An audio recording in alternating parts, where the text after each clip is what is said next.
उत्तराखंड में आज बनेगी नगर निगम की नई सरकार। नई सरकार के शपथ ग्रहण की तैयारी हुई पूरी। शाम 5 बजे होगा शपथ ग्रहण समारोह। रुद्रपुर के मनोज सरकार स्टेडियम में ट्रैक साइकिलिंग प्रतियोगिता में सीएम धामी ने लिया हिस्सा। खिलाड़ियों से मुलाकात और बातचीत कर बढ़ाया हौसला।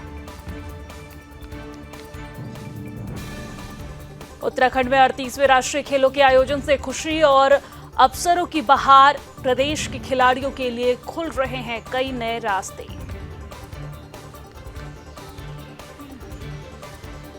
उत्तराखंड में गर्मी के चलते जंगलों में लगने वाली आग को लेकर तैयार है सरकार। तकनीकी तरीकों से होगा समस्या का हल। 2025 तक उत्तराखंड को ड्रग फ्री बनाने को लेकर सजग है विभाग। डीएम देहरादून सविन बंसल ने नशे के बढ़ते प्रभाव की रोकथाम के लिए समीक्षा बैठक की।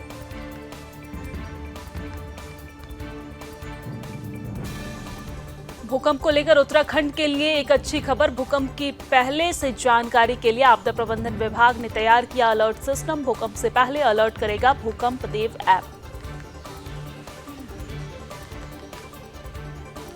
उत्तराखंड में नहीं थम रहे सड़क हादसे। विभाग की जारी एडवाइजरी के बाद भी ओवरलोड वाहनों की लापरवाही के चलते लगातार हो रहा हादसा में इजाफा। दिन प्रतिदिन बढ़ रहे सड़क हादसे। खटीमा में नगर पालिका परिषद बोर्ड के नवनिर्वाचित अध्यक्ष रमेश चंद्र जोशी ने सभी 20 वार्डों के सभासदों के साथ ली शपथ। जनता से किया खटीमा के विकास करने का वादा। 18 फरवरी से शुरू होगा उत्तराखंड विधानसभा का सत्र। सुबह 11 बजे विधानसभा देहरादून में शुरू होगा सत्र। विधानसभा सचिवालय ने जारी की अधिसूचना।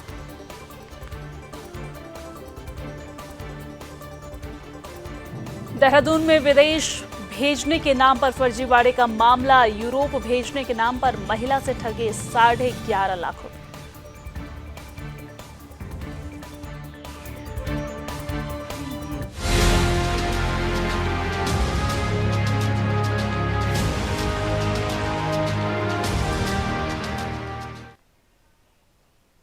नमस्कार, सुदर्शन न्यूज पर अपना उत्तराखंड देख रहे हैं आप। मैं हूं आपके साथ दिव्या सिंह। बुलेटिन की शुरुआत बड़ी खबर के साथ करेंगे। उत्तराखंड से बड़ी जानकारी सामने आ रही है। आपको बता दें कि उत्तराखंड में आज नगर निगम की नई सरकार बनेगी। ये बड़ी जानकारी हम आप तक पहुंचा रहे हैं। आपको ये भी बता दें कि नई सरकार के शपथ ग्रहण की तैयारी पूरी हो चुकी है।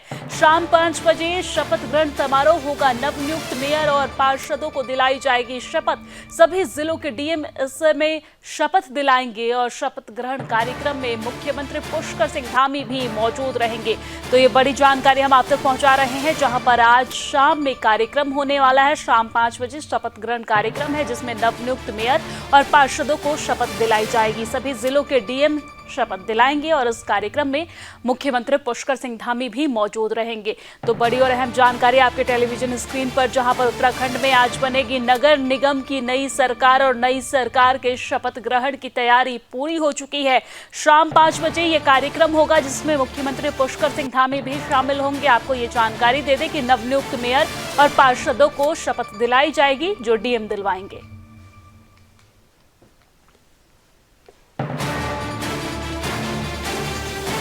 और इसी खबर पर ज्यादा जानकारी के साथ हमारे साथ कृष्णा कुमार, हमारे ब्यूरो चीफ उत्तराखंड से हमारे साथ जुड़ गए हैं लाइव। कृष्णा, जिस तरीके से उत्तराखंड में आज नगर निगम की नई सरकार बनेगी, इसको लेकर तैयारियां पूरी हो चुकी है। शाम 5 बजे ये कार्यक्रम होगा। कार्यक्रम की क्या रूपरेखा है, क्या कुछ कार्यक्रम को लेकर जानकारी है, विस्तार से बताइए दर्शकों को। बिल्कुल दिव्या, देखिए आज शाम उत्तराखंड में जो है कई जिलों के नगर निगम में जो है वो एक शपथ ग्रहण समारोह का जो है वो आयोजन किया गया है। जिसमें अगर हम देहरादून की बात करते हैं तो देहरादून में भी मेयर समेत देहरादून के 100 पार्षद जो है वे आज शाम 5 बजे देहरादून नगर निगम में शपथ लेंगे। उनको जो है देहरादून के डीएम सविन बंसल सभी पद और गोपनीयता की शपथ दिलाएंगे। इसके साथ ही हम देखेंगे तो वहाँ पे प्रदेश के मुख्यमंत्री पुष्कर सिंह धामी तमाम कैबिनेट मंत्रियों के साथ उत्तराखंड की जनता यानी कि देहरादून की जनता भी वहाँ पर मौजूद रहेगी और शपथ ग्रहण समारोह का साक्ष्य बनेगी। कि इसकी तैयारी जो है वो नगर निगम प्रशासन ने पूरी कर ली है। नगर आयुक्त अभी भी जो है वो नगर निगम में है। तमाम व्यवस्थाएं जो पूरी नहीं हो पाई है उनको पूरा करवाने के निर्देश दे रही है और पूरे कार्यक्रम की देख रेख कर रही है कि किस तरीके से इसका आयोजन होने वाला है, इसमें कोई कमी न आए, क्योंकि मुख्यमंत्री पुष्कर सिंह धामी भी वहां पे मौजूद रहने वाले हैं। तो आज शाम 5 बजे से सरकार की, जो नगर निगम की सरकार है, उसका कार्यकाल शुरू हो जाएगा, जिसमें तमाम तरीके की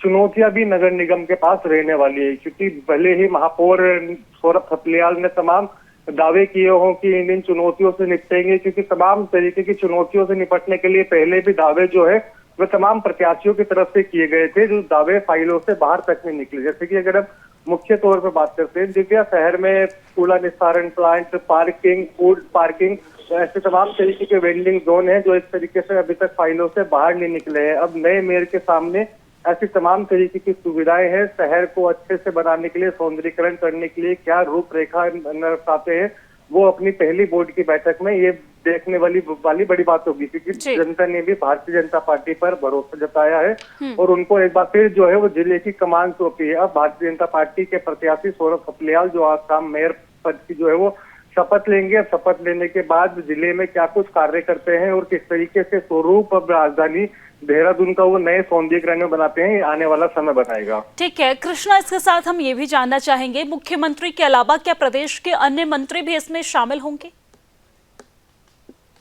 बिल्कुल, देखिए इसमें सबसे पहले मुख्यमंत्री पुष्कर सिंह धामी, उनके साथ ही शहरी विकास मंत्री प्रेमचंद अग्रवाल के साथ कई और मंत्री भी जो है इसमें शामिल हो सकते हैं, क्योंकि कल दिन से ही नगर निगम की 8 टीमें जो है वो दिन भर निमंत्रण बांटने में लगी रही। मुख्यमंत्री से लेकर तमाम मंत्रियों को उन्होंने निमंत्रण दिए। इसके अलावा आला अधिकारियों को भी उन्होंने निमंत्रण दिए हैं, जिन सभी की आने की जो है वो संभावना तेज हो गई है, जिसके लिए तैयारियों में जो है वो, चाहे हम बात करें नगर निगम प्रशासन की, चाहे हम पुलिस प्रशासन की, सभी एक तरीके से सुरक्षा व्यवस्था के भी इंतजाम जो है इसमें किए जा रहे हैं, ताकि किसी प्रकार की कोई समस्या किसी को भी ना हो और जो एक तरीके से जनता वहां पे आएगी उनकी भी एंट्री जो है वो आसानी से हो। तो इसलिए पुलिस ने जो है वहाँ पे बैरिकेडिंग लगाए हुए हैं, उनकी चेकिंग करने के बाद उसको अंदर भेजा जाएगा। इस तरीके की व्यवस्था जो है वो करी गई है, क्योंकि कल शाम को भी नगर आयुक्त जो नमामि बंसल है, वे मौके पर जाकर उन्होंने जायजा लिया था। जो भी कमियां उनको दिखी थी, उन्होंने तमाम अधिकारियों को निर्देश दिए थे कि सभी कमियों को जो है वो पूरा किया जाए, क्योंकि इस बार हम शपथ ग्रहण समारोह की बात करते हैं, इसके खर्चे की तो करीब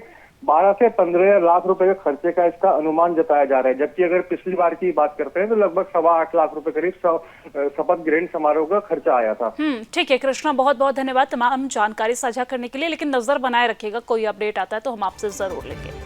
चलिए अब आगे बढ़ते हुए बात रुद्रपुर की कर लेते हैं। रुद्रपुर के मनोज सरकार स्टेडियम में चल रहे 38वें नेशनल गेम्स में ट्रैक साइकिलिंग प्रतियोगिता की कई रोचक प्रतियोगिताएं आयोजित की जा रही है। इस मौके पर मुख्यमंत्री पुष्कर सिंह धामी ने खिलाड़ियों का हौसला बढ़ाया है और स्कूली बच्चों के साथ बातचीत कर उनका उत्साहवर्धन भी किया है। उन्होंने ट्रैक पर पहुंचकर टेक्निकल टीम और खिलाड़ियों से मुलाकात की है और 300 मीटर साइकिल राइडिंग और साथ ही साथ को प्रतियोगिता में सर्विसेज टीम ने गोल्ड, पंजाब ने सिल्वर और राजस्थान ने कांस्य पदक जीते हैं। इस दौरान मुख्यमंत्री पुष्कर सिंह धामी ने बताया है कि 14 फरवरी को हल्द्वानी में इस खेल महाकुंभ का समापन गृह मंत्री अमित शाह करेंगे, जिसको लेकर तमाम तैयारियां की जा रही है। साथ ही उन्होंने राज्य में यूसीसी लागू करने की बात भी कही है, जो महिलाओं की सुरक्षा और समानता के अधिकार को बढ़ावा देगा। उन्होंने कहा है कि आगामी बजट में युवाओं और महिलाओं के लिए विशेष योजनाएं लागू की जाएगी।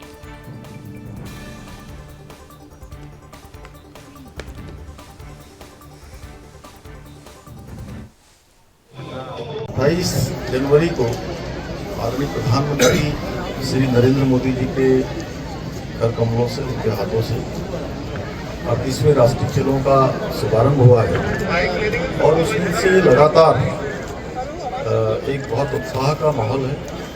सभी लोगों में जोश है, चाहे वो हमारे देवभूमि उत्तराखंड के लोग हों या जो हमारे खिलाड़ी आए हैं या हमारे जो उनके साथ वॉलंटियर्स लगे हुए हैं, 6000 लगभग ऑफिशियल्स लगे हुए हैं। कुल मिला के अगर मैं ऐसा मानूँ कि 20,000 के लगभग लोग इस प्रतियोगिता का किसी न किसी रूप में संचालन कर रहे हैं और ये हमारे लिए बहुत गौरवशाली समय है, हमारा गौरवशाली क्षण है प्रदेश के लिए कि इस समय में राष्ट्रीय खेलों का आयोजन हो रहा है। और मैं पिछले 3 दिनों से मैं भी लगातार देहरादून में मैंने शूटिंग रेंज पर भी मैं गया था, मैंने खिलाड़ियों के साथ दिन का भोजन भी किया था, शाम को बैडमिंटन प्रतियोगिता के समापन अवसर पर भी मैं उपस्थित था। तो पूरे प्रदेशवासियों में एक अलग प्रकार का वातावरण है, बहुत ही शानदार। और मैं कहूँ कि लोग आनंद ले रहे हैं, हमारे नौजवान सब प्रेरित हो रहे हैं, युवा बच्चे हमारे, आप देख रहे होंगे पीछे किस प्रकार का उत्साहपूर्ण माहौल है। और कल मैं हल्द्वानी में था, फुटबॉल मैच चल रहा था, वहाँ पर सेमीफाइनल था, और उस अवसर पर भी मैंने देखा कि पूरा स्टेडियम खचाखच भरा हुआ। और आज यहाँ पर तो ये निश्चित रूप से ये हमारे को अच्छे मेडल भी प्रदेश को मिले हैं, लगभग 30 से अधिक मेडल हुए हैं, सब मिलाकर अभी 35 के आसपास संख्या पहुँच गई है। और लगातार मेडल देवभूमि उत्तराखंड को मिल रहे हैं। ये हमारे लिए कहीं ना कहीं, जो हम शुरू से कह रहे थे, हमारे प्रधानमंत्री जी ने कहा था बाबा केदार की भूमि से कि 21वीं सदी का तीसरा दशक उत्तराखंड का दशक होगा, तो सच में उनके कहे हुए सब सिद्धि की ओर जा रहे हैं। लगातार हम हर क्षेत्र में आगे बढ़ रहे हैं। और जो ये अच्छा शानदार यहाँ पर भी जो ये बेलोड्रम का ये ट्रैक बनाया गया है, ये अपने आप में अद्भुत है। और हमारे जो खिलाड़ी, ऑफिशियल्स, अन्य कमीशन के भी आए हैं, उन्होंने भी इसकी सराहना की है। इसके अतिरिक्त trap and ski shooting range का भी बहुत शानदार देहरादून में बनाया गया है, रुद्रपुर में बनाया गया है। बहुउद्देशीय हाल हर जगह पर बने हैं, पिथौरागढ़, देहरादून, हरिद्वार, ये सारे के सारे। अभी जैसे मलखम्ब के लिए हमारे यहाँ चकरपुर में, इसी जिले में उधम सिंह नगर में ही जो है मलखम्ब की प्रतियोगिता भी आयोजित होगी। टनकपुर में घूम के पास राफ्टिंग होगा, वाटर स्पोर्ट्स होंगे, टेहरी में होंगे। हमारे सभी स्थानों पर 11 स्थानों पर इस प्रकार के आयोजन हो रहे हैं और अपने आप में बहुत शानदार हैं, अद्भुत है। निश्चित रूप से ये हमारे सभी खिलाड़ियों के लिए, हमारे राज्य के जो नवोदित उदयमान खिलाड़ी हैं, हमारे बच्चे हैं, छात्र हैं, छात्राएं हैं, सभी को प्रेरणा देंगे। और सभी लोग खेलों के क्षेत्र में अपना अच्छा करियर बनाएंगे। उनके लिए बहुत प्रेरणादायक ये राज्य का हमारा 38वें राष्ट्रीय खेलों का आयोजन है। माननीय प्रधानमंत्री जी ने इसका शुभारंभ किया था 14 फरवरी को हल्द्वानी में। माननीय गृह मंत्री अमित शाह जी के द्वारा इस प्रतियोगिता का समापन होगा। सर, सरकार ने यूसीसी लागू किया। हमारे प्रधानमंत्री आदरणीय मोदी जी के नेतृत्व में देवभूमि उत्तराखंड की जनता, हमारा वचन था, वो हमने वचन अपना पूरा किया है। और यूसीसी लागू होने से सभी को समानता का अधिकार मिलेगा। विशेषकर हमारी महिलाओं को उनकी सुरक्षा भी होगा, सशक्तिकरण भी होगा। लिंग, जाति और असमानता का जो भेद है, उस भेद से सबको मुक्ति मिलेगी, कुरीतियों से मुक्ति मिलेगी। और इसमें हमने सभी के लिए प्रावधान किया हुआ है। ये हमारे प्रधानमंत्री जी के नेतृत्व में एक शुरुआत है, देवभूमि उत्तराखंड से हुई है। अब अन्य राज्य भी इस दिशा में आगे बढ़ रहे हैं। गुजरात ने भी यूसीसी की कमेटी बना दी है, वहाँ भी जल्दी ही कमेटी ड्राफ्ट बनाएगी और उस दिशा में आगे बढ़ेगा। एक गंगोत्री देवभूमि उत्तराखंड से निकली है और पूरे देश के अन्य राज्य। और चलिए अब आगे बढ़ते हैं। उत्तराखंड में आयोजित किए जा रहे 38वें राष्ट्रीय खेलों के आयोजन ने उत्तराखंड के खिलाड़ियों के लिए कई नए रास्ते खोल दिए हैं। राष्ट्रीय खेलों के आयोजन के दौरान कई खेल स्पर्धाओं के लिए मुहैया कराई गई स्थापना सुविधाएं भविष्य में भी उत्तराखंड के खिलाड़ियों के लिए बड़ा अवसर प्रदान करेगी। आपको जानकारी दे दें कि खेलों के लिए इन अवस्थापना सुविधाओं का लाभ प्रदेश के खिलाड़ी उठा सकेंगे। और मामले को लेकर जानकारी देते हुए सूचना महानिदेशक बंशीधर तिवारी ने राष्ट्रीय खेलों के आयोजन को उत्तराखंड में खेल और खिलाड़ियों के लिए महत्वपूर्ण उपलब्धियां बताई है। और साथ ही साथ आपको जानकारी दे दें कि उन्होंने ये भी कहा है कि इन खेल प्रतियोगिताओं में उत्तराखंड के खिलाड़ी बेहतर प्रदर्शन कर रहे हैं। युवा खिलाड़ियों को अपना भविष्य बनाने के लिए एक मजबूत आधार मिल रहा है।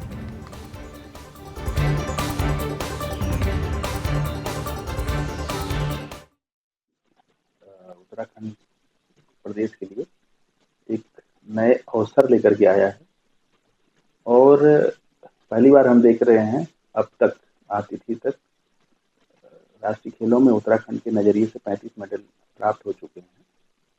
और इस बीच अवस्थापना संबंधी जो कार्य किए गए हैं वो आगे भविष्य के लिए जो युवा हैं उनके काम आएंगे। वो चाहे साइकिल का ट्रैक हो, चाहे शूटिंग रेंज हो, स्विमिंग पूल हो, या बॉक्सिंग के लिए जो इंफ्रा डेवलप किया गया है, या बैडमिंटन कोर्ट बनाए गए हों। अलग अलग खेलों के लिए जितनी भी अवस्थापनात्मक सुविधाएं विकसित की गई हैं भविष्य में उनका उपयोग युवा और अन्य जो खेल प्रेमी हैं, जिस भी खेल को खेलना चाह रहे हैं, एक बेहतर सुविधा उनको मिलेगी। जहाँ तक इन जो हमारी अवस्थापनाएं सुविधाएं बनी हैं उनको कैसे चलाया जाए, माननीय मुख्यमंत्री। उत्तराखंड में गर्मी के चलते जंगलों में लगने वाली आग को लेकर उत्तराखंड वन विभाग ने इस बार पहले से ही पूरी तैयारी कर ली है और इस साल तकनीकी का इस्तेमाल करते हुए आपको जानकारी दे दें कि प्रदेश में वन अग्नि की घटनाओं में कमी लाने की कोशिश की जा रही है। उत्तराखंड के प्रमुख वन संरक्षक धनंजय मोहन के मुताबिक नए डिजाइन किए गए ऐप का विभागीय कर्मचारियों और अधिकारियों ने इस्तेमाल करना शुरू कर दिया है, जो कि अभी एडवांस टेस्टिंग स्टेज पर है।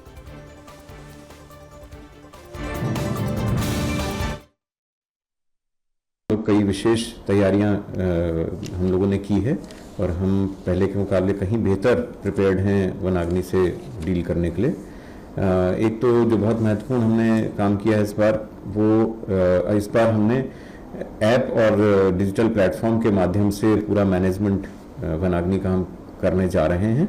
ऐप ऑलरेडी हमारा एडवांस टेस्टिंग स्टेज में है। पूरे हमारे करीब 5,500 वनकर्मी ऑलरेडी इसको यूज़ करना शुरू कर दिए हैं, ताकि जो भी छोटी मोटी इसमें दिक्कतें या ट्रेनिंग वगैरह हैं वो सब हम रिजॉल्व कर लें, और वो करते जा रहे हैं। और साथ साथ इसका इस्तेमाल भी हो रहा है बीटा वर्जन का।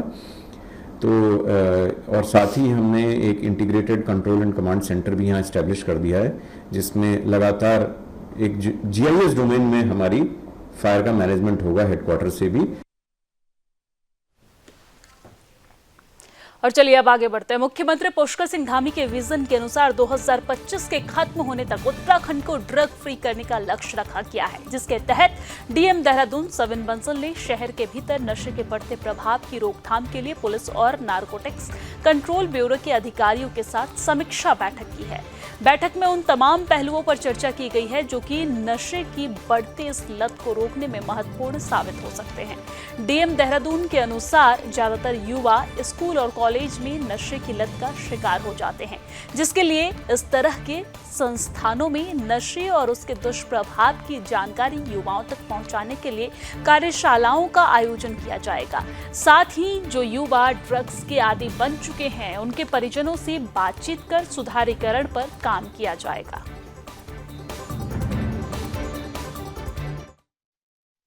देखिए, NCB के भी और पुलिस के भी इनपुट्स निरंतर आ ही रहे हैं कि जो हमारे NDPS के प्रोविजंस है उसका वायलेशंस हो रहा है विभिन्न जगहों पर। हमारे यूथ ड्रग एब्यूज़ में एंगेज होता जा रहा है, इंडल्ज होता जा रहा है, और जो पेडलर्स हैं वो बाहर से भी हमारे ज़िले में, राज्य में प्रवेश कर रहे हैं। तो इस पूरे नेटवर्क को हमें कैसे ध्वस्त करना है और इसमें इम्प्रेगनेट करते हुए किस तरह से यूथ को हमें रिस्ट्रेन करना है, और जो उनकी राइटफुल एक्टिविटीज़ हैं, उनके करियर ऑब्जेक्टिव्स हैं, एजुकेशनल जो उनकी एक्टिविटीज़ हैं उसमें कैसे उनको रिहेबिलिटेट करना है, और जो एडिक्शन का शिकार हो गए हैं उनको हमें कैसे रिफॉर्म करना है, मेन स्ट्रीम से जोड़ना है। तो इन सभी विषयों पर हमारे विभिन्न डिपार्टमेंट्स, NCB और पुलिस के साथ डिस्कशन हुआ है एनकॉर्ड के माध्यम से।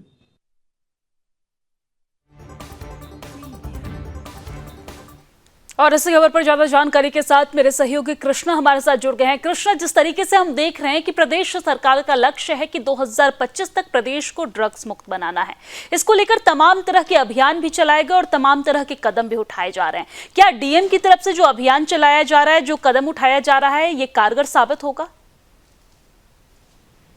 बिल्कुल दिव्या, देखिए, मुख्यमंत्री पुष्कर सिंह धामी का विजन है कि 2025 तक उत्तराखंड जो है वो नशा मुक्त हो, जिसको साकार करने के लिए शासन प्रशासन पिछले काफी समय से कार्य कर रहे हैं। तस्करों की धरपकड़ भी कर रहे हैं। अब जब मामले कुछ ज्यादा ही बढ़ते जा रहे हैं, जिसको संज्ञान में लेकर DM ने भी पुलिस और नारकोटिक्स कंट्रोल ब्यूरो के साथ एक समीक्षा बैठक करी है, जिसमें उन्होंने तमाम तरीके के दिशा निर्देश दिए कि कॉलेजेस में जो है वो जाके लगातार एक तरीके से कार्यशाला का आयोजन करें, जिसमें एक तरीके से नशा मुक्त को लेकर युवाओं को संदेश दिया जाए, और जो युवा एक तरीके से नशे के आदी हैं, उनको कैसे नशे से बाहर लाएंगे, उनसे पेरेंट्स से बात करके उस बारे में बातचीत करके उनको नशा मुक्ति केंद्र में भी एडमिट करवाने का काम जो है वो जिला प्रशासन शुरू करेगा। नशे के जो आदी लोग हैं उनके माता पिता से बात करेंगे, क्योंकि रोजाना ही उत्तराखंड में पहाड़ से लेकर मैदान तक सभी तरीके के जो है वो एक तरीके से पानी की तरह फैलते जा रहे हैं, जिसमें हर एक युवा उत्तराखंड का उसमें नशे की लत में डूबा जा रहा है, जिसको बचाने के लिए मुख्यमंत्री पुष्कर सिंह धामी ने तो संकल्प लिया ही था। अब पुलिस प्रशासन लगातार इस पर कार्यवाही कर रहा है, तस्करों की धरपकड़ भी कर रहा है, स्कूल कॉलेजेस में जाके लगातार कार्यशाला भी हो रही है। तो अब इसमें डीएम ने और तेजी लाने के आदेश जो है वो अधिकारियों को दिए हैं। अब आने वाले दिनों में पता चलेगा कि प्रशासन किस तरीके से कार्यवाही करेगा और 2025 तक उत्तराखंड को नशा मुक्त कर पाएगा या नहीं कर पाएगा, ये एक बड़ा सवाल लगातार बना हुआ है। दिव्या जी कृष्णा, साथ ही साथ हम देखते हैं कि प्रदेश में यानी कि उत्तराखंड में युवा जो है वो बहुत ज्यादा नशा करते हैं। वजह क्या है, क्यों युवा वहां पे जो नशा है उसकी तरफ बढ़ते हैं या आकर्षित होते हैं, क्या वजह हो सकती है इसके लिए? बिल्कुल दिव्या, देखिए अगर हम उत्तराखंड की बात करते हैं तो विशेषकर राजधानी देहरादून में जिस तरीके से एजुकेशनल हब एक तरीके से बन रहा है, यहाँ पे तमाम यूनिवर्सिटियां हैं जहाँ पे पूरे देश के कोने कोने से छात्र आके पढ़ते हैं। वे अपने घर से दूर होते हैं तो यहाँ पे नशे में एकदम आदी बन जाते हैं, क्योंकि तमाम लोगों का ही ऐसा कहना है कि जो लोग अपने घर से दूर रहते हैं उनके किसी घर परिवार वाले की देख रेख नहीं होती, जिसकी छूट की वजह से वो जो है नशे की लत में पड़ जाते हैं। ऐसे तमाम केस जो है वो राजधानी देहरादून में भी सामने आए हैं, हरिद्वार में भी सामने आए हैं, उधम सिंह नगर नैनीताल से तमाम तरीके के केस जो है वो सामने आए हैं कि लोग जो है वो नशे के आदी बन गए हैं। अब इस तरीके की वो है, इस तरीके से उनकी मौत हो गई है, वो नशा मुक्ति केंद्र में एडमिट है। क्योंकि हम देखते हैं तो नशा जिहाद इसमें सबसे ज्यादा जो है वो हिंदू युवाओं को अपनी जकड़ में ले लेता है, क्योंकि जो मुस्लिम तस्कर होते हैं वो दूसरे प्रदेश से आते हैं, यहाँ पे हिंदुओं को वो टारगेट करते हैं। हर तरीके के नशे, चाहे हम चरस की बात करें, स्मैक की बात करें, एलएसडी की बात करें, हर एक प्रकार के नशे जो है वो युवाओं को पहले सप्लाई करते हैं, उनको हल्के हल्के आदि बनाया जाता है उसको नशे का, फिर उसको तस्कर जो है वो बनाने का प्रयास करते हैं। क्योंकि जब उसको वो सामान देने लग जाते हैं, ड्रग्स देने लग जाते हैं, उसको लत लग जाती है लड़की को, फिर जब वो दोबारा उनसे मांग करता है तो उसको ये कहा जाता है कि इसको आगे भी बेच क्या, तो इसमें से इतना क्यों ले लियो। तो इस तरीके से जो रैकेट है, ड्रग्स रैकेट जो है वो लगातार सक्रिय जो है वो राज्य में हो रहा है। या पुलिस प्रशासन पर भी बड़ा सवाल है, जिससे जो दावे हो रहे हैं कि 2025 तक नशा मुक्त उत्तराखंड कर देंगे, वे किस तरीके से करेंगे ये आने वाला समय बताएगा। ठीक है कृष्णा, बहुत बहुत धन्यवाद तमाम जानकारी साझा करने के लिए। चलिए अब आगे बढ़ते हैं। भूकंप की दृष्टि से अति संवेदनशील उत्तराखंड के लिए एक अच्छी खबर सामने आई है। भूकंप आने से पहले आपदा प्रबंधन विभाग अब अलर्ट सिस्टम तैयार कर रहा है। इसके लिए सभी को भूदेव ऐप डाउनलोड करना होगा। जी हाँ, ऐप को लेकर आपदा प्रबंधन सचिव विनोद कुमार सुमन ने ये जानकारी दी है कि राज्य की संवेदनशीलता को देखते हुए विभाग ने अर्ली वार्निंग सिस्टम तैयार किया है। ये सिस्टम IIT रुड़की के सहयोग से तैयार किया गया है। ऐप आपको तभी अलर्ट करेगी जब 5 तीव्रता से ज्यादा का भूकंप आएगा। उन्होंने कहा है कि इस अलर्ट सिस्टम से लोगों को घरों से बाहर निकलने के लिए 18 सेकंड तक का समय मिलेगा, जिससे वो अपनी जान बचा सकेंगे। आप जानते हैं कि उत्तराखंड जो है भूकंप की दृष्टि से बहुत ही संवेदनशील राज्य है। हम जोन 4 और जोन 5 की श्रेणी में आते हैं भूकंप की दृष्टि से, संवेदनशीलता की दृष्टि से। ऐसे में बहुत अधिक अलर्ट रहने की आवश्यकता है। छोटे छोटे भूकंप आने से, अभी हमने वाडिया से रिपोर्ट रिक्वेस्ट किया था, उनकी रिपोर्ट आई है। उनका भी कहना है कि छोटे छोटे भूकंप से बहुत चिंतित होने की आवश्यकता नहीं है। लेकिन चूँकि हम ऐसे संवेदनशील राज्य हैं कि हमें हमेशा तैयार रहना पड़ेगा भूकंप के लिए, और इसके लिए उत्तराखंड एक अग्रणी राज्य है जिसने अपना अर्ली वार्निंग सिस्टम डेवलप किया है। हमने भूदेव ऐप डेवलप किया है IIT रुड़की के सहयोग से। उसमें जब भी कभी 5 या उससे अधिक रिक्टर स्केल पे तीव्रता का भूकंप आएगा तो जिसके पास भी वह इंस्टॉल रहेगा उसको तत्काल एक अजीब सी एक आवाज़ आएगी। आप अपना आवाज़ ट्यून इस तरह सेट किए रहेंगे, वो आवाज़ को पहचान जाएंगे कि ये आवाज़ वही आवाज़ है और आप अलर्ट हो जाएंगे। उसमें दूरी के ऊपर डिपेंड करता है। कम दूरी, अगर जो उसका भूकंप की तीव्रता का केंद्र है अगर वो कम दूरी पे है तो आपको समय कम मिलेगा, अगर दूरी थोड़ा ज़्यादा है तो समय ज़्यादा मिलेगा। हमें 2 सेकंड 3 सेकंड से लेकर 18 सेकंड तक का समय मिलता है, और 18 सेकंड जीवन बचाने के लिए बहुत होता है। आप जैसे यहाँ पे बैठे हुए हैं, आप मेज़ के नीचे आ जाएँ, कहीं पिलर है वहाँ खड़े हो जाएँ, बाहर निकल जाएँ, इस तरह से बहुत सारी चीज़ें हम उसमें बता रहे हैं। उसके लिए हम लोगों ने बैठक भी रिक्वेस्ट किया है चीफ सेक्रेटरी मैडम से। आज बैठक भी हमारी है।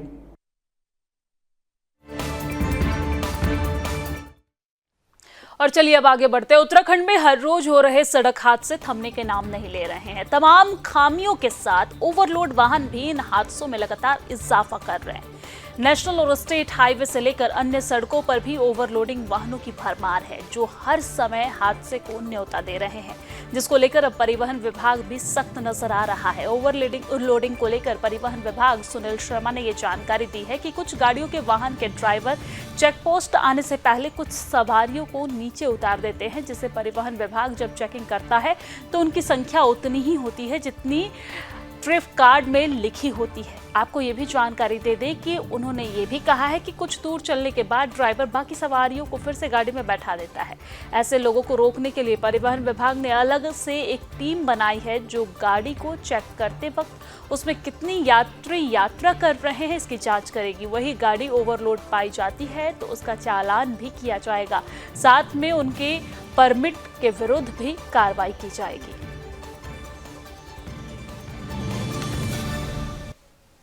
किया जाए है। जहाँ तक गाड़ियों का सवाल है, जो पीली प्लेट से जा रही हैं या कॉमर्शियल व्हीकल जा रही हैं, उसके अंदर ग्रीन कार्ड होता है जिसमें कि गाड़ियों की फिटनेस होती है, साथ में ट्रिप कार्ड होता है जिसके अंदर कितने यात्री उसमें जा रहे हैं, कौन ड्राइवर उसको चला रहा है, उसकी संख्या निर्धारित होती है।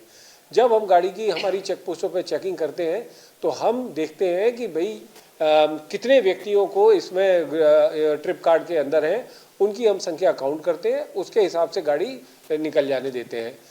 कई बार ये भी देखा गया है कि कुछ लोग चेक पोस्ट आने से पहले गाड़ी से नीचे उतर जाते हैं और जब चेकिंग करते हैं तो संख्या उतनी ही होती है, परंतु कुछ दूर चलने के बाद पुनः गाड़ी में बैठ जाते हैं। ऐसी टेंडेंसी को रोकने के लिए हमारी डायनेमिक टीम्स लगाई जाएंगी, ताकि हर मार्ग पर औचक निरीक्षण गाड़ी का किया जाए कि गाड़ी को चेक करते वक्त उसमें कितनी संख्या में यात्री हैं। अगर ओवरलोड पाए जाएंगे, ना सिर्फ उनका चालान किया जाएगा, परंतु उनके परमिट के विरुद्ध कार्रवाई करने हेतु अपने राज्य के लिए और अन्य राज्य के लिए भी लिखा जाए। जो यात्री जो जा रहे हैं, जैसे हमने तो वाहन देख लिया, वाहन का ग्रीन कार्ड, अब ये करें कि डिस्प्ले किया जाए, रजिस्ट्रेशन वाले उनको डिस्प्ले किया जाए। अब आप मुझे बताओ, कटा पत्थर रखें या सीधा हरबट?